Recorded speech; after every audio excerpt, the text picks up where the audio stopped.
Garage Guys NASCAR podcast. The Indianapolis Road Course is in the books. The Verizon 200. Michael McDowell gets his second NASCAR Cup Series win at this track. A race we will not forget. An amazing race. No stage breaks at the Indy Road Course was everything it needed. The restart zone worked great. Fantastic. Lots to talk about, lots to discuss in that. We're going to be talking about some new odds that have dropped for the Go Bowling at the Glen road course race at Watkins Glen this upcoming weekend, where Chase Elliott will try to make his second to last stand to make the playoffs. So lots to discuss on this week's episode. Let's kick it off. I'm joined as always with Dale Tanhardt. Dale, how was your weekend? I didn't get to talk to you much on Sunday. How did you enjoy the race, my man? Yeah, I liked it. I think feel like I've been saying this a lot recently because we've had I guess over the past 7-8 weeks, we've had a few of these races that have been less chaotic. And I tweeted this out. As I said, I've kind of preached this since, we go to places like Richmond and Sonoma. It's kind of nice in a world full of NASCAR chaos to get a race or get races that are long green flag run style, traditional classic style NASCAR races, essentially, right? Like if you watched a road course race in the mid 2000s and even before that, the race we saw at Indy was very comparable to one of those kind of races, right? Like long green flag runs, no stage breaks in between anything, not a lot of wrecks. There were a few spins, but that's how it goes. As long as there's not like a sand trap people get stuck in or any severe contact, uh, they're not going to throw yellows. So I like it. There's a lot of people complaining. And that's what this world of chaotic NASCAR has done. It has normalized it and made people very susceptible to disliking anything differently. And as a traditional NASCAR fan, I can appreciate both. And we don't get enough of what we saw on Sunday. So I enjoyed it. Now I'm looking even more forward to going to Watkins Glen this week, right? Like this is going to be the first time we've seen Watkins Glen go down without stage breaks. And that is going to be another thing that's, always important to remember when we're trying to make some bets. So let's go ahead and dive into what we have coming up this weekend, the Go Bowling at the Glen road course race at Watkins Glen. I was doing a little bit of research looking at some of the finishes from this year in road courses, and you and I discussed it. The best, like it's hard to make a comparison with Watkins Glen, but I think that if you're going to make one, like you said, Sonoma is probably the one to look at because of how long it has been on the schedule in this series. These have been the two premier road course races, Watkins Glen, Sonoma, for years. So when we look back to Sonoma, the most notable thing to remember is we were all, hype about Martin Truex Jr. Going into that weekend. We knew what he was capable of there. We knew what he could get done, and he did it, and he got it done without the stage break. So it's going to be interesting to look at the odds right now. And if you haven't heard the news, Barstool Sportsbook is down from what we have looked at this morning. I think that they're kind of pulling it off. They're getting ready to make their transition to the ESPN side of things. So I've got odds pulled up from DraftKings, Bet Rivers, and Caesars right now. Martin Truex Jr., if you wanted to go full, I'm copy and pasting Sonoma for a win, which I don't advise, but, it's an option. Plus 750, I think, is the best line on Martin Truex Jr. right now. He did, and I'm also trying to keep up with, what's happening currently. So looking at the Indy Road Course race, he did get a top 10 this past week. The momentum's still kind of there. What are the chances that Martin Truex Jr. could get a win here? And I feel like this is a good time to turn it over to you because you've been watching this stuff since, you were a small child. Do you think that Martin Truex Jr. has, the kahunas to make it happen? Yeah, no question. I think if there's one guy I'm betting before anything, it's Truex because especially in years when he's been really good at Sonoma, he's been really good at the Glen. And I don't the tracks are very different, right? Sonoma, I feel like is a finesse track. Watkins Glen is a very high speed road course. Um, but I think there is correlation when it comes to veteran experience and veterans winning at these two road courses. Something I said last week. My first bet of the week, and one of the only bets that hit, other than my stage bet, other than Mike Mack saving my weekend with stage winner and overall outright winner. Um, Tyler Reddick over Martin Truex Jr. at plus money was a great bet because these newer road courses, Martin Truex has not been a winner. And he hasn't been close to being a winner, except for that one race at the Charlotte Roval back in 2018 when Jimmy Johnson sent it in and wrecked both of them. Other than that race, Martin Truex is a classic road course guy. In the latter part of his career, has been amazing at Sonoma, and he's been amazing at Watkins Glen. And plus 750 for Truex, I think is a must bet. I know we're all zoned in on Hendrick with Chase Elliott. With how good he was, everybody's kind of thinking he's back. He's back. This is the time to bet him. He's got to be the guy to beat at Watkins Glen. He should have won at Watkins Glen in 2022, which is true. Late race caution, fucked that up. Got used up by Larson, his teammate, and he finishes like third or fourth. But look, we look at Martin Truex Jr. Don't look at 2022 because at the beginning of the Gen 7 era, Toyota was so inconsistent. And in particular, they were fucking dog shit at road courses. They were so bad at road courses. Just completely nix 2022 and look at Martin Truex Jr.'s career at Watkins Glen over since 2017. First, second, third, excluding the 2022 finish last year. And the amount of laps he's led has been very, very strong. Strong finishes. He's run second to Elliott twice, and then third in 2020, 21 or 2021 to the Hendrick guys, I think. So, look, with the run that Martin Truex has been on this year, he won at Sonoma earlier. Martin has won at tracks that he has historically been good at. He's historically been good at New Hampshire. He won there. He's historically been good at Richmond. He won there. Or not Richmond, Dover, sorry. He's historically been good at Sonoma. He won there. He has historically been great at Watkins Glen. Plus 750, I think you've got to take on Martin Truex Jr. considering how amazing he's been here over the years. Completely disregard 2022 because Toyota was horseshit on the road courses. Look at everything else dating back to 2017, 2016. Martin Truex Jr., I think no one's talking about enough. I'm taking the plus 750, no question about it. And then I'm going to take the top three. I'm going to take the top three as well. Right now, I don't think Bet Rivers has them. I'm going to refresh and see if they're up. The only But thing that I'm looking at on here for bet wise is they have manufacturer and outrights on Caesars. give me plus 180 on DraftKings for top three. I think we're going to make that our lock of the universe. We've had 5 lock of the universes this year, and we're 4-1. This is going to be the next lock of the universe. Martin Truex Jr. top 3 at plus money is a steal. Absolutely.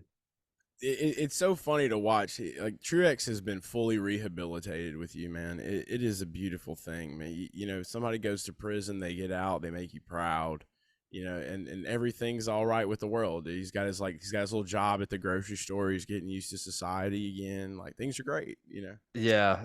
I don't think that fate's going to be the same with old Daniel Hemrick over here. Oh my Who's God. deserves to be in prison for a long time. But It's yeah, real.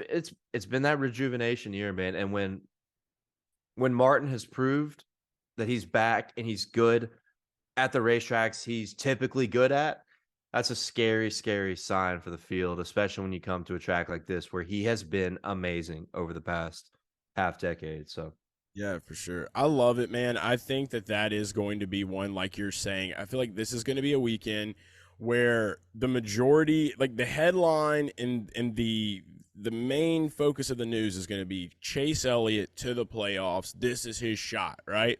And I talked about this on the playback stream over the weekend with some of the guys that were in there when we were watching the race. And I told them, like, you know, the pressure is so high right now. And Chase did a great job at the Indy Road Course. I mean, he gave it everything he had. He just didn't have exactly what McDowell had. And so with the pressure being so high, like that was the closest we've seen him get. He was right there at the doorstep.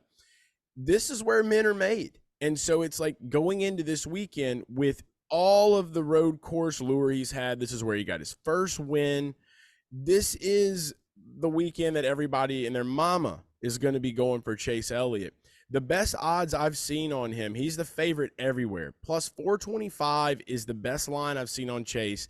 And it's tough for me to bet it. It is hard for me to want to bet on that just because I'm so, like, like how we are. I like, me personally, I like long odds, and that's what I want to stick with. I want to go with where everyone's sleeping because we all know that no matter what happens through this whole weekend, these books are not going to move much off of him. He will stay right where he's at because of the situation he's in and because of who he is. Now, and the money being placed on him. I and think the a lot of money. people in Discord have already hammered him. Well, and yeah, and that comes with the territory, right? That's like, everybody's kind of the same mind. And what do we always say, Dale? When the public is looking in a direction, 9 times out of 10, it doesn't always work out. I mean, you look at the handles from this past weekend. Everybody was betting on SVG, Kobayashi, Bell was sprinkled in there somewhere. They didn't win. They didn't win. So all I'm saying is this: on the playback, I talked about it. I said, I feel more comfortable thinking that Chase Elliott could go win at Daytona at this point than I do with how the pressure is going to be on him at this road course race. And I'm not saying he can't do it. I mean, we saw last year he had it in the bag until the caution came out and then Larson took it. But for me, it seems a little bit it's going to be a little bit tastier for me to maybe look at him for Daytona. And who knows, if he does win this weekend, I don't end up betting on him for some reason. I still may. I don't know yet.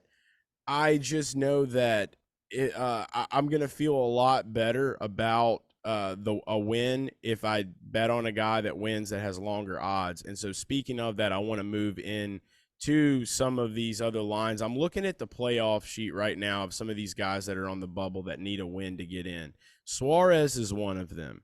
Ty Gibbs, Chase Elliott, Alex Bowman, Allmendinger. Those are the closest guys to get. Now, look, there's some guys down below there. Anything can happen, but let's be logical and honest. This is Watkins Glen. You got to have some skill here. Suarez showed that he had the speed yesterday. He's itching for a way in.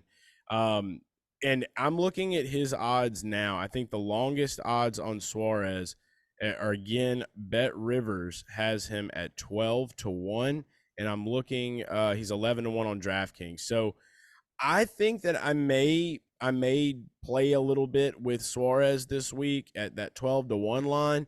But the one that I feel like is going to be another one that might get a little bit sleeped on, he doesn't have the the need to get in the playoffs as much.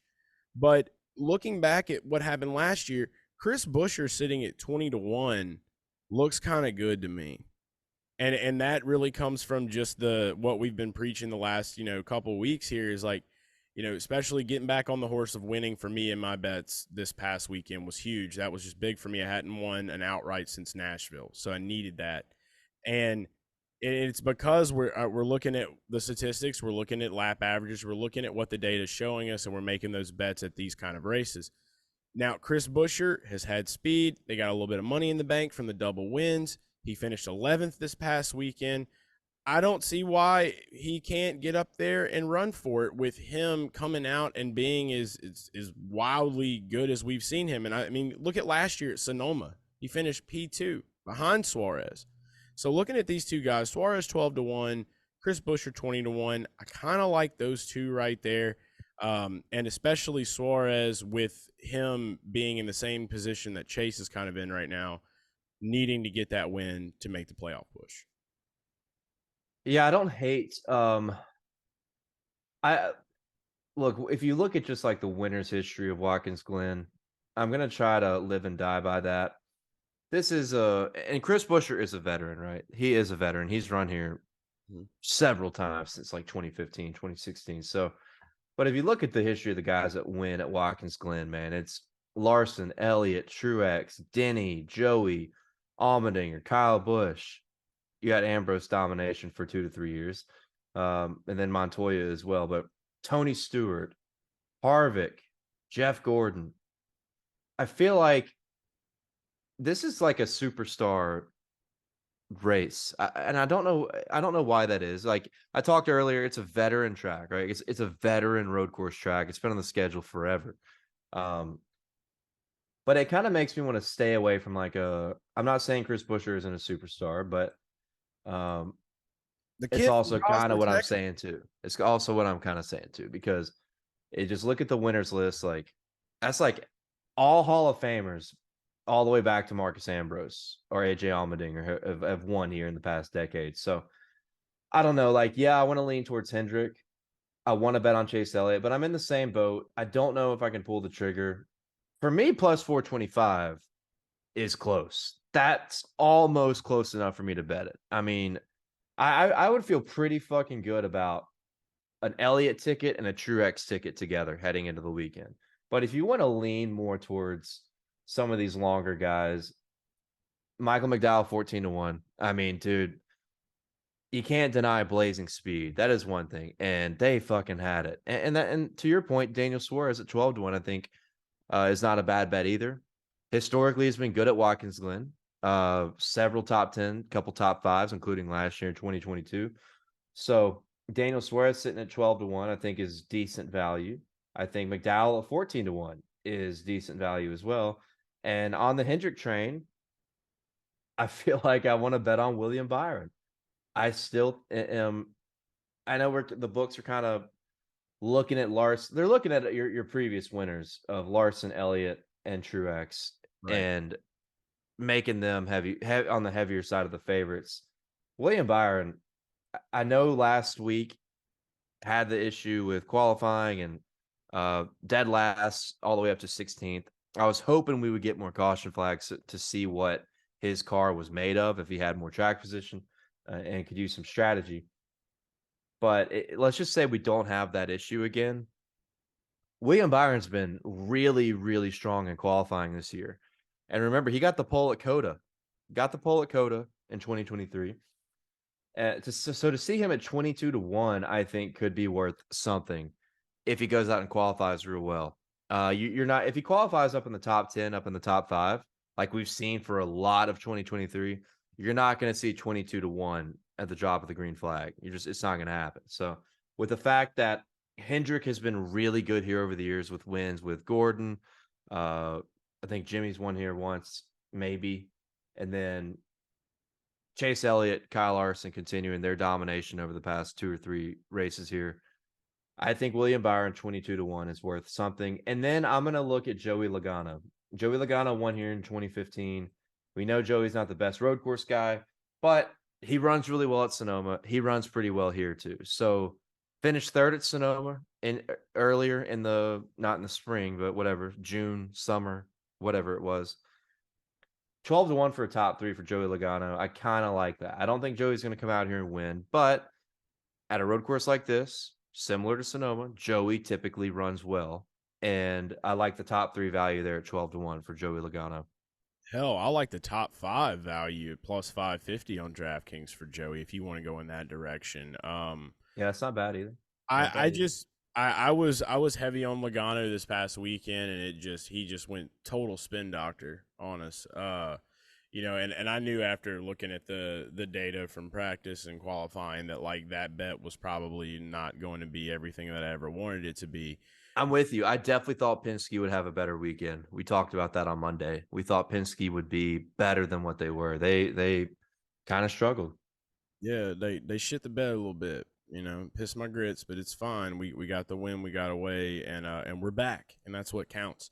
But yeah, I wouldn't mind if I was going to go in that direction. Maybe I would look at a top five. But The with the two guys that I mentioned with Busher and I hear everything you're saying about these veteran guys. It's like, but that just lets me know that this is a place where names are made, and we got a future to build up here.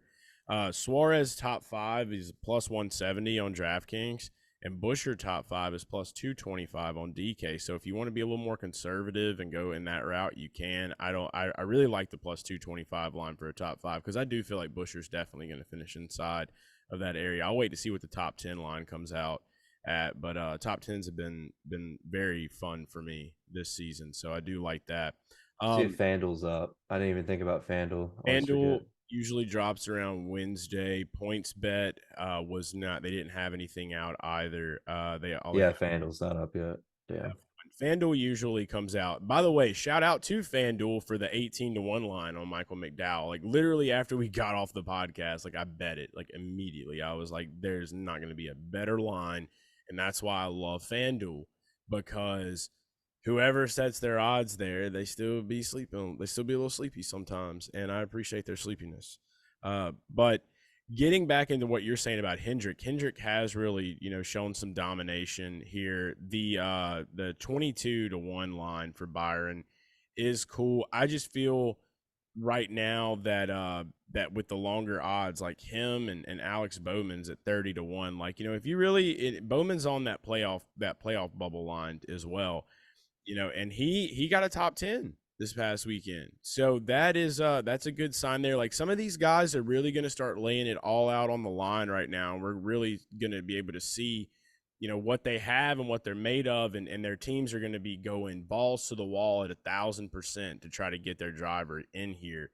Go ahead. Real quick, you know what I don't like about like Bowman and Reddick? I don't like the lack of confidence. So at the end of the Indy road course race, they interviewed both of those guys because Reddick ran 4th. I think Bowman ran 5th. And they both made comments about how they're not great at Watkins Glen, right? What do you think about next week? Well, Watkins Glen's probably my weakest road course. Well, the veterans are typically better than me at Watkins Glen. I don't like that.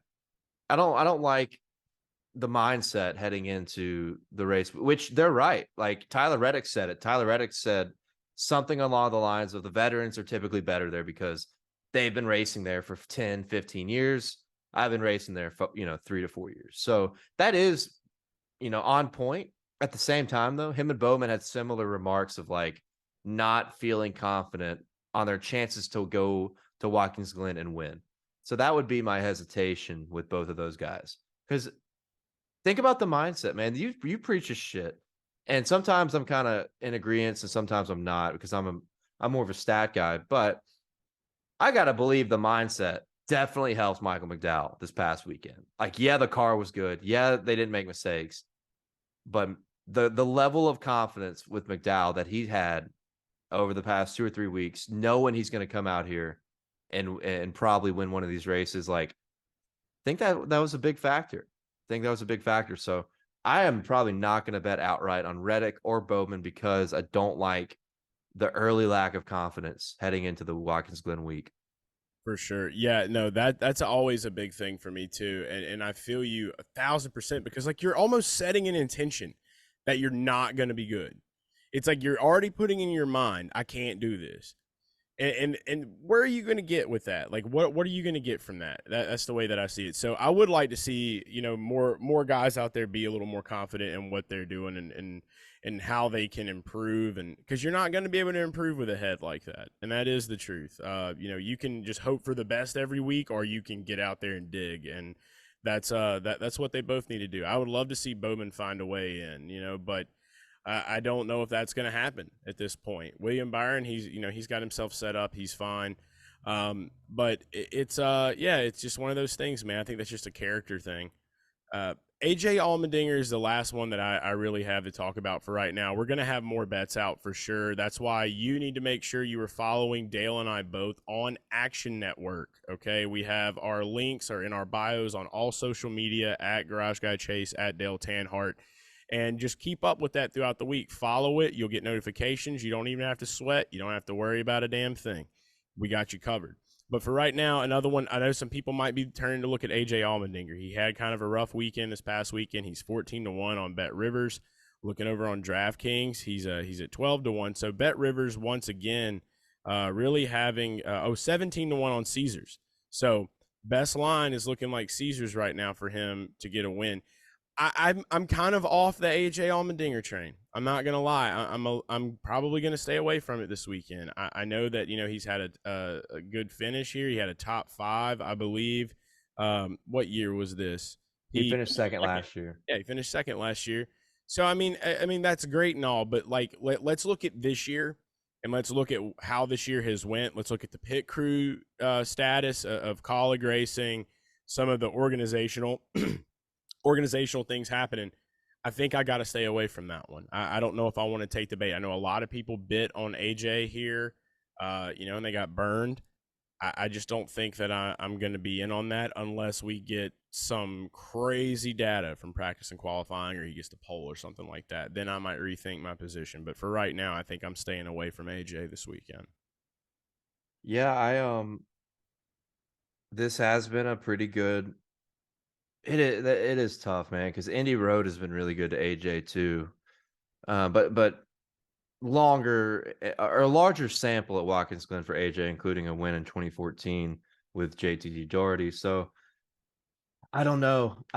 I see that line and think the same thing. I'm like, man, I'm tempted. At least it needs to be talked about, right? 17-1 for AJ at a road course he's been great at historically. Yeah. It is very tempting. But yeah, I just wonder if they, sometimes when things go wrong, when it rains, it pours, right? And that's kind of where I feel like it is for Allmendinger right now.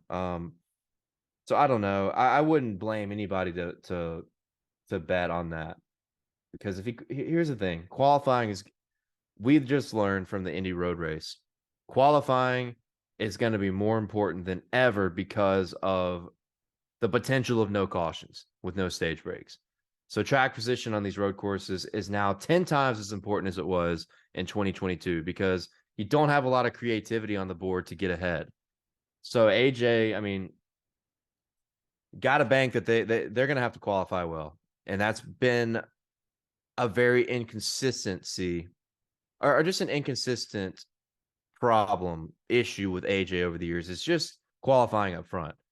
So that would be my concern, because I think they had a pretty good car. I mean, he had made his way up into the top 10 before getting dumped by Blaney and going back and forth with him from like a start in 26 in a race that was very difficult to gain track position. So I think AJ is due for a top 10 run, maybe a top 5. I'm just a little worried about the speed compared to what Hendrick's going to bring compared to Front Row, Trackhouse, and Joe Gibbs Racing, particularly with Truex. So I don't know, kind of a wait and see for me. I'm just going to be big on Truex heading in, and I'm probably going to hit that Logano top 3 before we get to the weekend, and that's it for me. Yeah. Well, I'm right there with you. I think we've discussed a good bit of what the books have to offer as of right now. If you're watching this on YouTube, go ahead and get in the comments right now. Let us know who you're betting on. Give us your opinions on this. Give us your strategy. Give us your mindset, your mentality. We want to know what you think. If there's a driver that we didn't mention that you think has a solid chance this week and has some good odds on them, let us all know in the comments. Look, we all work together. We all win money. We trying to get the NAS bags. That's what matters most. And so we appreciate everybody that, likes, subscribes, shares. If you're listening to the podcast, I hope you've enjoyed it. Again, we are taking the betting segments now as you're watching here on YouTube, or if you're listening in your car, you can go watch us talk about this on YouTube now. So it's a great time to be a Garage fam.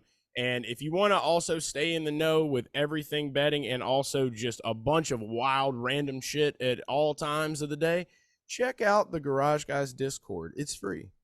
And there's always a lot of conversation happening in there about NASCAR betting and a whole bunch of other things too. So we hope you enjoyed this. Again, we can't wait for it. It's going to be great. This is going to be one of those weekends to remember. Watkins Glen, always fun to watch. And then it's only one more race until we get into the NASCAR playoffs, and that's when the heat is really going to turn up. So thanks so much for listening, for watching. We appreciate you. You know where to follow us. Follow me at Garage Guy Chase. Follow Dale at Dale Tanhardt, collectively at Garage Guys Racing, or at Garage Guys FS on Elon's app.